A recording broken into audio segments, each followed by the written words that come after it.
અમરેલી જિલ્લાના ધારીમાં એક ચોંકાવનારી ઘટના સામે આવી છે, જ્યાં લગ્નનો હર્ષોલ્લાસ માતમ અને મારામારીમાં ફેરવાઈ ગયો. ધારીના વેકરિયાપરા વિસ્તારમાં વરરાજાનું ફુલેકું નીકળ્યું હતું અને આ દરમિયાન અંગત અદાવતમાં ટોળાએ હુમલો કર્યો અને મામલો પોલીસ સ્ટેશને પહોંચ્યો. સમગ્ર ઘટના વિશે વિગતે વાત કરીશું. નમસ્કાર, તમે જોઈ રહ્યા છો ચક્રવાત ન્યૂઝ. હું આપની સાથે પૂજા.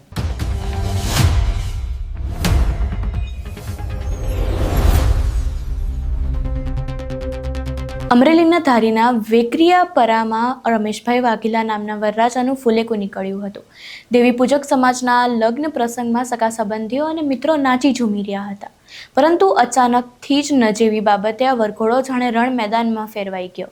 અંગત અદાવતને લઈને અંદરો-અંદર લોકો બાખડી પડ્યા અને જોતજોતામાં પથ્થરમારો અને ધોકા ઉછળવા લાગ્યા. આ જોત અથડામણમાં એક વ્યક્તિને ગંભીર ઈજાઓ પહોંચી છે. ઈજાગ્રસ્તને તાત્કાલિક લોહીલુહાણ હાલતમાં સારવાર માટે નજીકની હોસ્પિટલ ખસેડવામાં આવ્યા છે.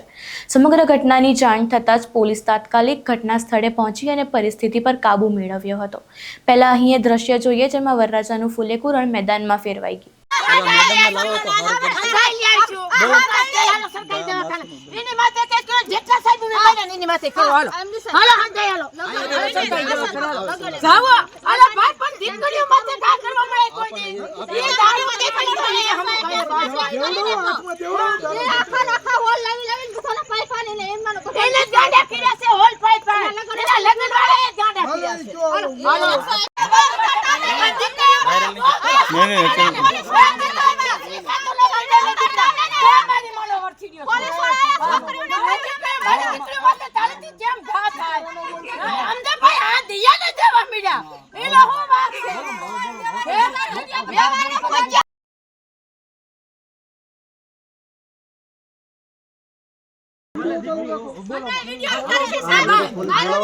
મનોજભાઈ, મનોજભાઈ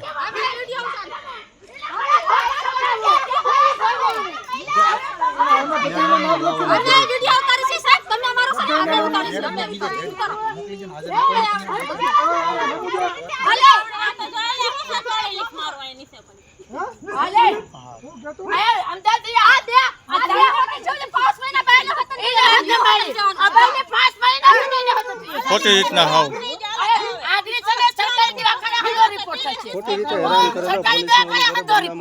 પોલીસને બદનામ કરવાનો આશંકા છે.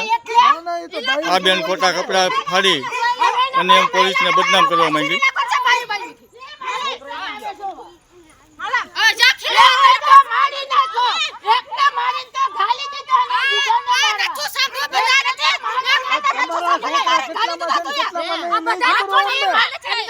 અમારી નાતમાં તમને ન ખબર પડે સાહેબ, અમારી નાતમાં તમને ન ખબર પડે. મારી જેમ એમને ન્યા લેવડાવો. મારા દીકરા હાલ કે ઉભા કર્યા છે ને, આ ગાડી ઉભા કર્યો છે ને, મારા દીકરા જે બાજર જતા એમને લ્યો તમાર છોકરા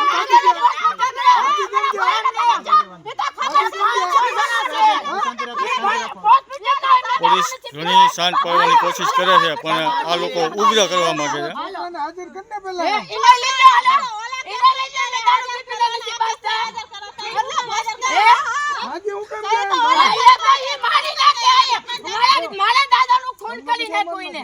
આ સમગ્ર ઘટનાના વિડીયોમાં સ્પષ્ટ જોઈ શકાય છે કે કેવી રીતે ફુલેકાની વચ્ચે લોકો એકબીજા પર હુમલો કરી રહ્યા છે. આ વિડીયોના આધારે અને ભોગ બનનારી વ્યક્તિની ફરિયાદ પરથી ધારી પોલીસે હાલમાં 2 શખ્સો સામે ગુનો નોંધી કાયદાકીય કાર્યવાહી હાથ ધરી છે. સમગ્ર વિડીયો જોયા બાદ તમારું આ ઘટનાને લઈને શું માનવું છે? તમારા મંતવ્ય અમને કમેન્ટ બોક્સમાં જરૂરથી જણાવજો.